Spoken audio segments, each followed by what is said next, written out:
dimanapun Anda berada, berjumpa lagi dalam program TVR 17 bersama saya Vincent Ali. Dan tepat pukul 17 waktu Indonesia Barat, kami hadirkan kepada Anda sejumlah informasi paling baru dan menarik seputar kinerja dan kegiatan DPR RI yang telah disajikan oleh redaksi TVR Parlemen. Dan pemirsa TVR Parlemen, inilah TVR 17 selengkapnya.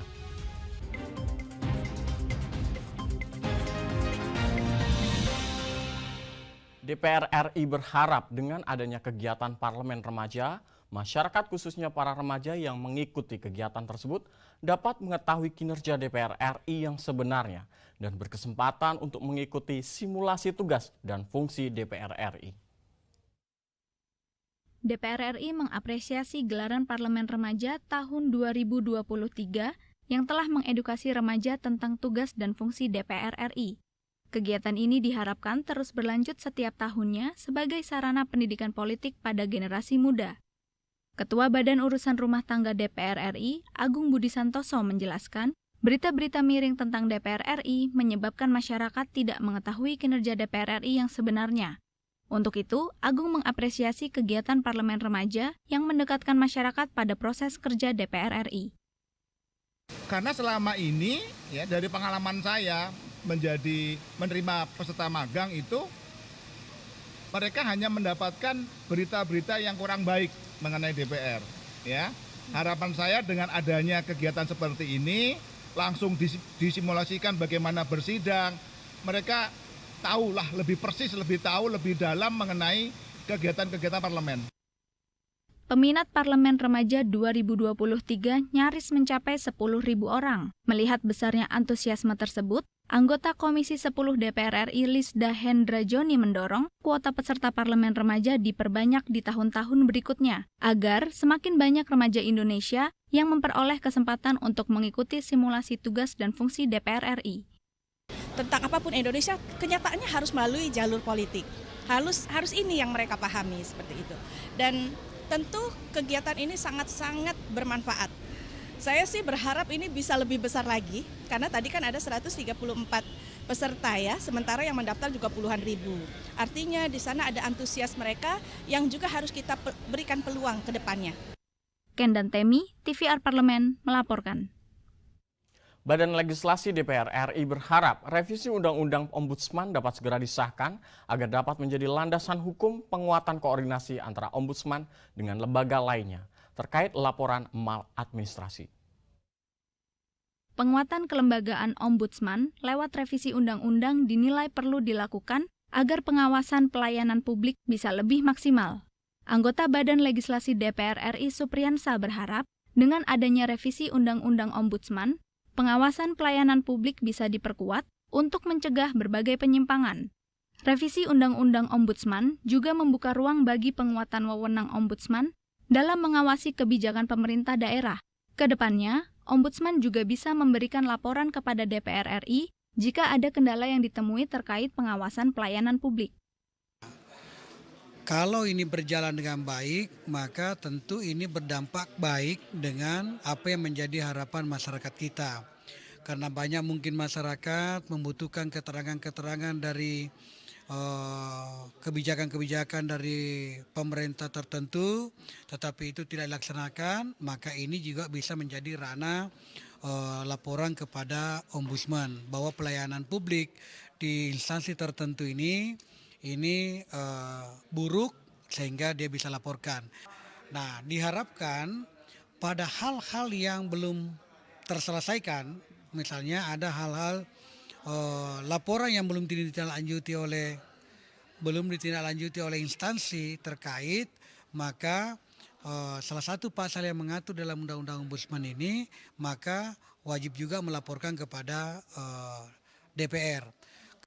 Revisi Undang-Undang Ombudsman diharapkan segera rampung agar segera bisa menjadi landasan hukum penguatan koordinasi antara Ombudsman dengan institusi pemerintah lainnya terkait laporan maladministrasi.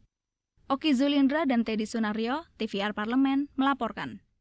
Komisi 10 DPR RI berharap pemerintah dapat meningkatkan status tenaga kependidikan honorer menjadi aparatur sipil negara atau pegawai pemerintah dengan perjanjian kerja atau P3K.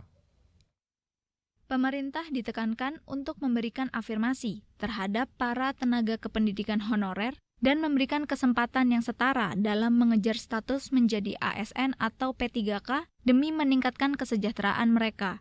Dalam rapat dengar pendapat umum Komisi 10 DPR RI dengan perwakilan PGRI, Forum Tenaga Kependidikan Solidaritas Nasional Wiyata Bakti Indonesia, dan anggota DPRD Provinsi Sumatera Selatan, disampaikan bahwa tenaga kependidikan honorer terus menanti kesempatan dari pemerintah untuk meningkatkan statusnya menjadi ASN atau P3K dan mendapatkan apresiasi yang sama dengan guru honorer. Anggota Komisi 10 DPR RI Andi Muawiyah Ramli menyampaikan, Komisi 10 sudah kerap membahas dan mendorong pemerintah untuk mengadakan formasi P3K tenaga kependidikan di luar guru honorer, seperti penjaga sekolah, operator sekolah, dan pustakawan. Sudah senantiasa kita masukkan di dalam laporan hasil risalah rapat kita. Kita sampaikan itu ke pimpinan DPR, kita sampaikan ke kementerian yang ada yang terkait, tapi memang hasilnya belum seperti yang diharapkan.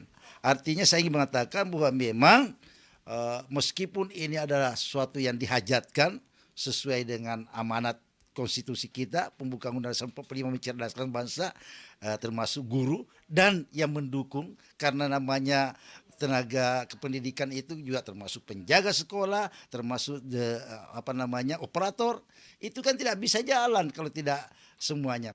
Komisi 10 akan terus mendukung tenaga kependidikan untuk meningkatkan statusnya menjadi ASN atau P3K melalui 2 panja yang sudah dibuat sebelumnya. Ferdian dan Teddy, TVR Parlemen, melaporkan.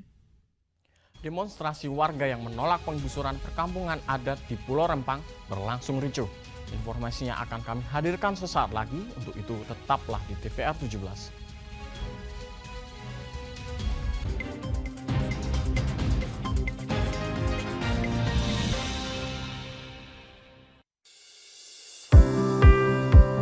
Mengenal tugas dan fungsi DPR RI. Dewan Perwakilan Rakyat atau DPR adalah lembaga negara yang mewakili aspirasi rakyat. Kehadiran DPR RI merupakan salah satu bukti bahwa Indonesia merupakan negara demokrasi. Sebagai salah satu lembaga perwakilan rakyat, apa saja tugas dan fungsi yang diemban DPR RI? Berdasarkan pasal 20A ayat 1 Undang-Undang Dasar 1945, DPR memiliki 3 fungsi, yakni fungsi legislasi, anggaran, dan pengawasan. Tugas dan wewenang DPR berbeda untuk setiap fungsinya. Yang pertama, fungsi legislasi. Menyusun program legislasi nasional atau prolegnas, menyusun dan membahas rancangan undang-undang, menerima rancangan undang-undang yang diajukan oleh DPD, membahas rancangan undang-undang yang diusulkan oleh Presiden ataupun DPD, menetapkan undang-undang bersama dengan Presiden, menyetujui atau tidak menyetujui peraturan pemerintah pengganti undang-undang yang diajukan oleh Presiden untuk ditetapkan menjadi undang-undang. Yang kedua, fungsi anggaran. Memberikan persetujuan atas rancangan undang-undang tentang APBN yang diajukan oleh Presiden, memberikan persetujuan terhadap pemindahtanganan aset negara maupun terhadap perjanjian yang berdampak luas bagi kehidupan rakyat yang terkait dengan beban keuangan negara. Menindaklanjuti hasil pemeriksaan atas pengelolaan dan tanggung jawab keuangan negara yang disampaikan oleh BPK. Memperhatikan pertimbangan DPD atas rancangan undang-undang tentang APBN dan rancangan undang-undang terkait pajak, pendidikan, dan agama. Yang ketiga, fungsi pengawasan. Fungsi pengawasan, DPR bertugas melakukan pengawasan terhadap pelaksanaan Undang-Undang APBN dan kebijakan pemerintah, serta membahas dan menindaklanjuti hasil pengawasan yang disampaikan oleh DPD. Demikian penjelasan tentang tugas dan fungsi DPR menurut Undang-Undang. Informasi ini dipersembahkan oleh TV dan Radio Parlemen, Biro Pemberitaan Parlemen, dan Sekretariat Jenderal DPR RI.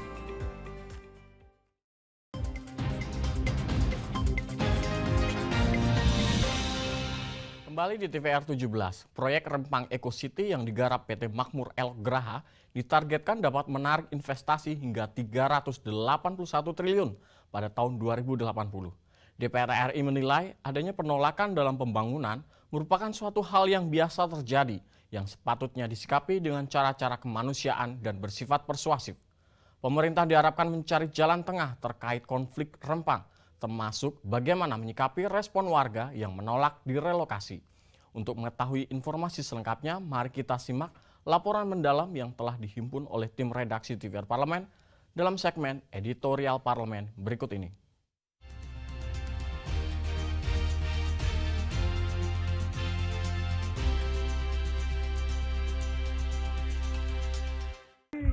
Saudara kita, keluarga kita dari Melayu Kalimantan.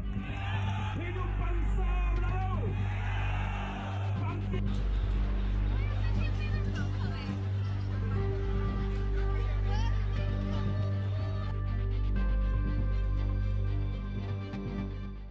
Pembangunan Rempang Eco City masuk dalam program strategis nasional tahun 2023. Rempang Eco City ditargetkan bisa menarik investasi hingga 381 triliun rupiah pada tahun 2080. Berdasarkan situs BP Batam, proyek ini akan memakan 7.572 hektar lahan Pulau Rempang atau 45,89% dari keseluruhan lahan Pulau Rempang yang memiliki luas sebesar 16.500 hektar. Demi pengembangan proyek ini, warga sekitar harus direlokasi. Makanya kembali masyarakat setempat itu harus diajak partisipasi, diberi penjelasan yang jelas, termasuk hak-hak perlindungan mereka apa. Kalau itu nggak dijelaskan, mungkin rakyat juga nggak tahu. Malah tiba-tiba dipindahkan, direlokasi, pekerjaan dia di situ, penghasilan dia di situ, mungkin tanah di situ kehidupan dia tiba-tiba dipindahin. Beralih ke tempat baru itu nggak mudah menurut saya. Makanya disinilah kebijakan dan kearifan dari pemerintah maupun investor dengan memperhatikan hak-hak masyarakat perlu dilihat, perlu diperhatikan. Menurut saya itulah. Dalam konflik di Pulau Rempang antara masyarakat dan pihak pengembang, banyak pihak menilai tindakan represif yang dilakukan aparat penegak hukum sangat tidak dibenarkan. Masyarakat mulai dari ibu-ibu, anak-anak, dan usia lanjut harus menerima dampak tembakan gas air mata. Tindakan represif aparat membuat DPR RI geram. DPR RI meminta Kepala Kepolisian Republik Indonesia menindak tegas oknum aparat yang menyalahi aturan. Seharusnya aparat kepolisian bekerja secara profesional dan mengedepankan pendekatan humanis kepada warga Pulau Rempang sehingga tidak menimbulkan tragedi kemanusiaan. Jangan dengan alasan bahwa di lokasi itu akan dijadikan proyek strategi nasional, tapi mengabaikan tentang hak-hak rakyat, mengabaikan nilai-nilai kemanusiaan, mengabaikan hak-hak rakyat dalam berusaha, karena banyak yang juga berusaha di sana, hidup di sana. Untuk itulah atas kejadian ini, karena banyaknya korban, saya berharap agar ada tindakan yang tegas dari Kapolri. Permasalahan Pulau Rempang harus diselesaikan sesuai prinsip dasar negara, yaitu hukum. Pemerintah daerah melalui BP Batam dapat menjalin komunikasi dengan masyarakat dalam penyelesaian permasalahan Pulau Rempang, mengingat kawasan tersebut merupakan kawasan proyek strategis nasional. Dengan kejadian di Pulau Rempang itu kembali pada prinsip dasar negara hukum. Tentu apa yang dilakukan oleh pemerintah dalam hal ini BP Batam ya, itu saya kira itu dalam rangka melaksanakan keputusan-keputusan pemerintah yang sudah diputuskan. Hanya ada beberapa hal yang harus menjadi perhatian bersama, bahwa di dalam satu proses pembangunan ataupun proses-proses yang berkaitan dengan pengadaan tanah untuk kepentingan umum, negara tidak boleh semena-mena. Nah, barangkali ini yang perlu dikomunikasikan antara pengelola BB Batam sama masyarakat, dan bagaimana agar terjadi satu komunikasi yang baik. Investasi itu seyogyanya bertujuan melindungi dan meningkatkan kesejahteraan rakyat. Hal ini sesuai dengan amanat pasal 33 ayat 1 Undang-Undang Dasar 1945. Tim redaksi TVR Parlemen melaporkan.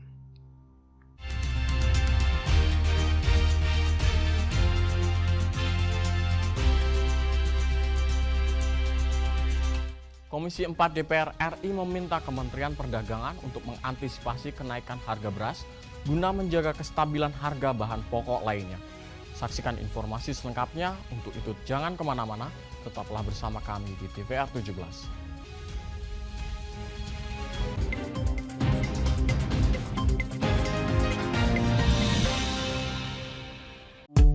DPR RI memiliki fungsi diplomasi dalam menjalankan politik luar negeri sesuai dengan pasal 116 Undang-Undang MD 3. Kontribusi aktif BKSAP DPR RI memainkan peranan penting dalam memenangkan persaingan global melalui IPU, IPA, IPPF, AIPA, dan PUIK. BKSAP memiliki komitmen yang tinggi dalam krisis kemanusiaan dunia. Fungsi diplomasi dijalankan untuk mendukung upaya pemerintah dalam melaksanakan politik luar negeri.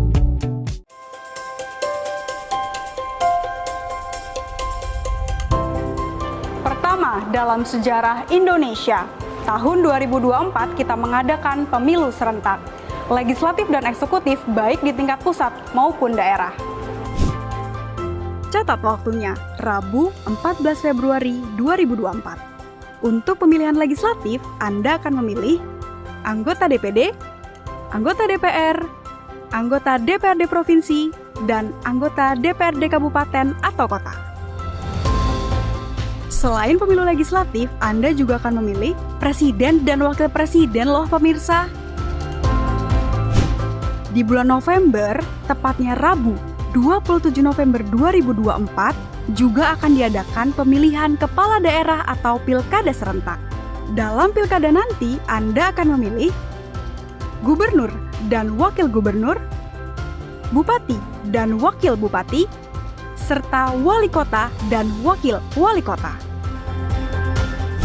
Nah, pemirsa sudah tahu kan waktunya? Kini saatnya Anda untuk mempersiapkan diri. Kenali calon-calon wakil rakyat dan pemimpin Anda dengan baik.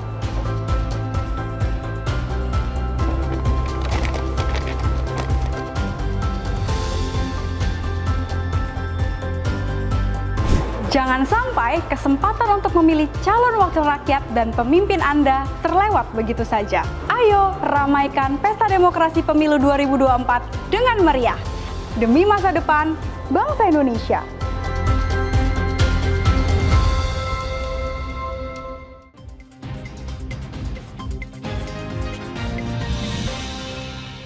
Kembali di TVR 17, harga beras di tanah air terus mengalami kenaikan yang dapat dilihat dari data panel harga pangan milik Badan Pangan Nasional.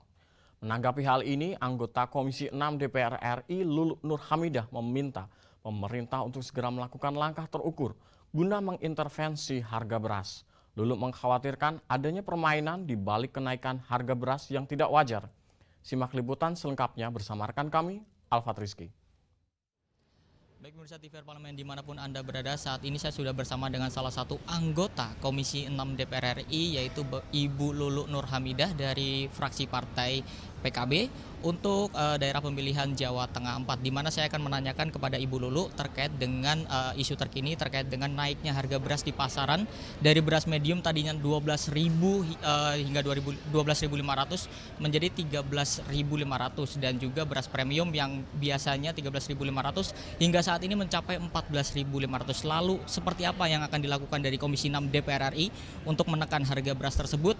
Baik Bu, Ibu Lulu, kira-kira sudah ada koordinasi koordinasi belum Bu dengan Kementerian Perdagangan terkait dengan strategi-strategi menekan harga beras yang saat ini melonjak di pasaran? Iya, sejauh ini kita belum ada koordinasi dengan Kementerian Perdagangan ya, karena memang baru hari ini rencananya ada rapat kerja dengan Kementerian Perdagangan, tetapi kita juga turut memantau situasi yang terjadi di lapangan dan terutama juga keluhan dari masyarakat terkait dengan naiknya harga beras ini. Nah, kalau menurut hematnya kami sebenarnya ini kan persoalan hulu hilir ya, yang memang harus sinkron antar unsur yang ada di pemerintahan. Maka kita meminta betul agar Kementerian Perdagangan bisa secepatnya melakukan langkah-langkah yang terukur agar terjadi intervensi yang bisa memungkinkan kenaikan harga gabah ini bisa, agar harga beras itu bisa ditekan sedemikian rupa dan tidak menyulitkan khususnya bagi keluarga yang menengah ke bawah, karena beras medium itu kan umumnya dikonsumsi oleh masyarakat yang berpenghasilan relatif rendah atau kemudian bahkan yang keluarga miskin. Nah, tapi kalau kemudian ini ternyata yang justru mengalami kenaikan sangat tinggi, ya saya kira pasti akan menimbulkan situasi yang sangat mengguncang dan tidak kondusif. Nah, yang kedua saya kira tugas dan mandat utama atau tupoksi dari Kementerian Perdagangan itu kan juga bisa menjaga stabilisasi harga-harga yang ada di pasaran.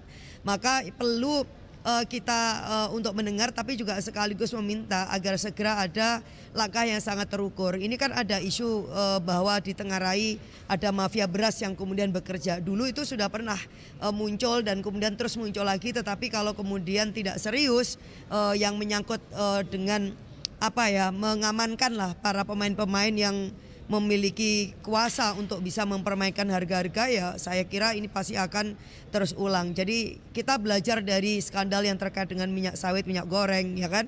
Nah, kemudian juga sekarang dengan adanya beras, ini kan gampang sebenarnya. Beras itu pasti tidak, sebagian besar itu tidak diproduksi oleh petani.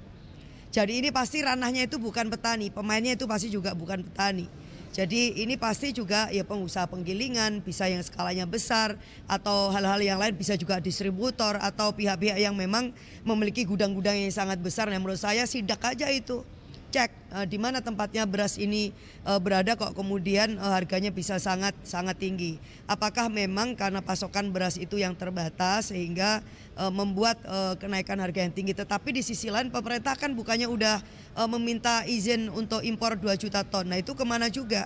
Kalau misalkan ini untuk cadangan pangan nasional, tetapi ketika terjadi lonjakan harga yang sangat tinggi, ya pasti perlu misalkan operasi pasar untuk melakukan stabilisasi. Nah, ini kenapa tidak segera dilakukan, terutama di kantong-kantong di mana ditengarain ada harga yang sangat tinggi dan di luar kewajaran. Nah, yang kedua menurut saya harus ada tindakan dan penindakan. Kalau memang benar seperti dugaan orang ini ada mafia beras itu yang bekerja mengambil keuntungan, nah apalagi kemudian juga kartel itu kan yang dia bukan hanya menguasai sektor hilir sebenarnya fenomenanya, tetapi kartel ini dan juga mafia ini mereka juga menguasai di sektor hulu sekarang. Jadi mereka itu udah tebas gabah dari sejak di sawah gitu kan, bersama dengan para middleman yang lain misalnya dengan tengkulak, dan kemudian mereka juga punya penggilingan yang sangat besar. Nah, ini kan sangat rawan dengan penguasaan atas kontrol dan juga distribusi beras yang ada di pasaran. Nah, kita itu udah sempat mengingatkan, saya juga udah sempat mengingatkan juga kepada Bulog. Nah, menurut saya Kemendak dan kemudian juga Bulog dan juga ID Food ya penting untuk segera melakukan konsolidasi untuk mengatasi ini, termasuk juga Badan Pangan Nasional. Karena Badan Pangan Nasional ini saya harapkan ini lembaganya itu bergigi gitu loh ya, jadi harus garang. Kalau memang ditengarai ada hal-hal yang menyimpang ya harus saja sikat kalau memang benar ada mafia. Karena kalau kemudian Badan Pangan ini relatif lembek gitu ya pergerakannya, ya nyatanya bisa kita kecolongan terus gitu loh. Karena apa? Setiap perubahan harga yang sangat besar gitu, yang harus kita bayangkan itu ini kali berapa sebenarnya kelipatan keuntungan yang didapatkan oleh pihak-pihak yang ya kita anggap nggak merah putih lah. Makasih, Assalamualaikum. Terima kasih Bu Lulu dan pemirsa TVR Parlemen. Itulah bincang-bincang saya dengan salah satu anggota Komisi 6 DPR RI, di mana tadi Ibu Lulu menyampaikan pemerintah harus serius dalam menangani kenaikan harga beras ini dari hulu hingga ke hilir. Dan tadi Ibu Lulu meminta juga pemerintah dapat menindak tegas terkait dengan oknum-oknum yang bermain dalam hal adanya kenaikan beras di pasaran saat ini. Pemirsa, terima kasih atas perhatian Anda. Saya Alfat Rizky kembali ke studio. Selanjutnya pemirsa, apa saja yang menjadi topik perbincangan di media online pada hari ini? Usai jeda, tetaplah di TVR 17.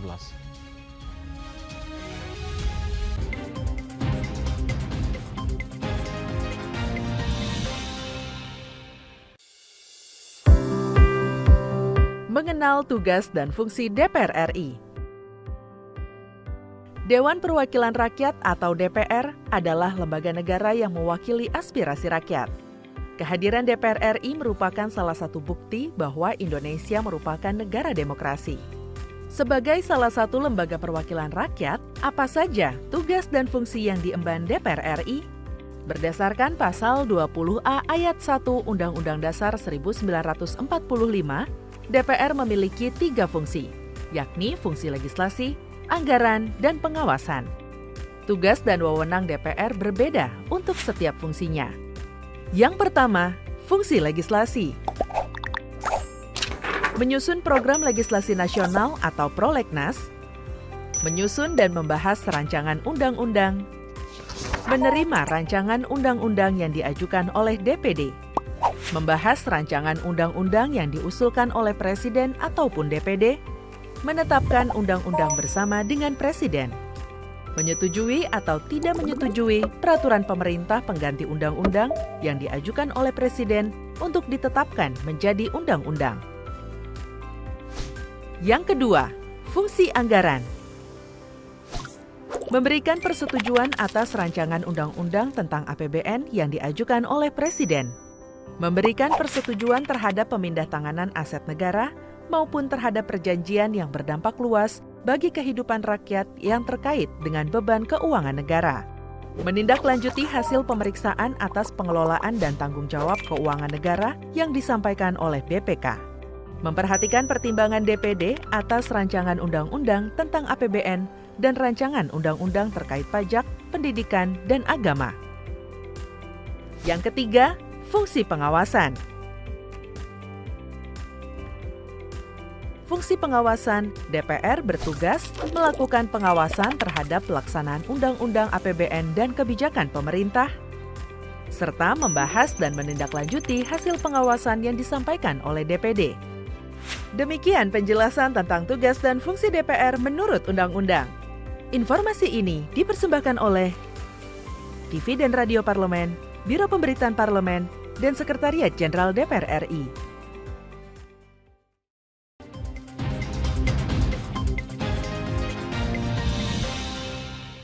Di TVR 17 pemirsa, kali ini kita akan masuk ke segmen media nasional. Mari kita simak isu apa saja yang menjadi sorotan media serta tanggapan dari jumlah anggota Dewan. Bersama rekan kami, Rini Reski.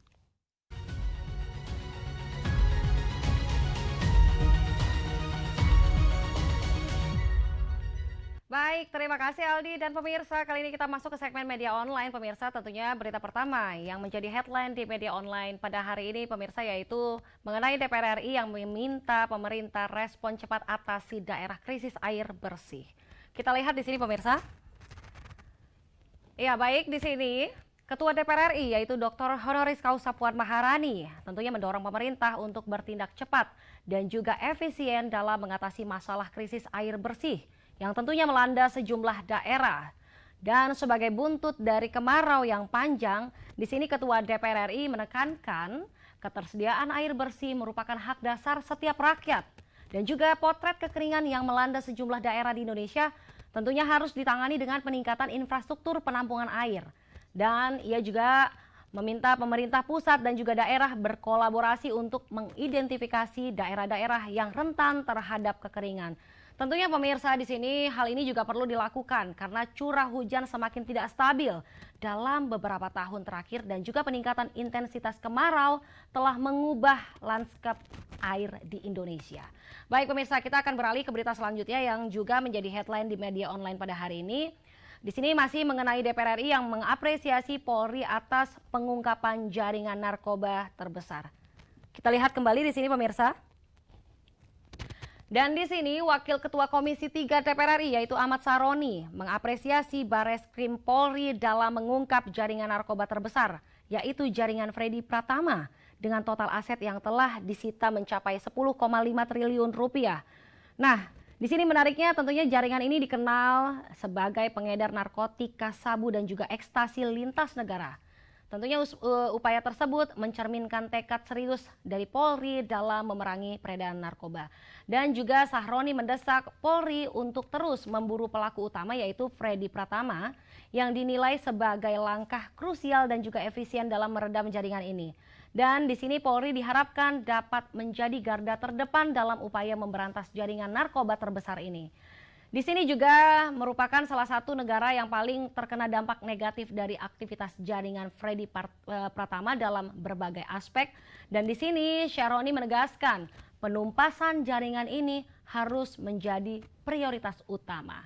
Baik pemirsa, itu tadi headline di media online hari ini terkait dengan DPR RI yang meminta pemerintah merespon cepat atasi daerah krisis air bersih dan juga mengapresiasi Polri atas pengungkapan jaringan narkoba terbesar di Indonesia. Kembali ke rekan Vincent. Terima kasih, selamat sore.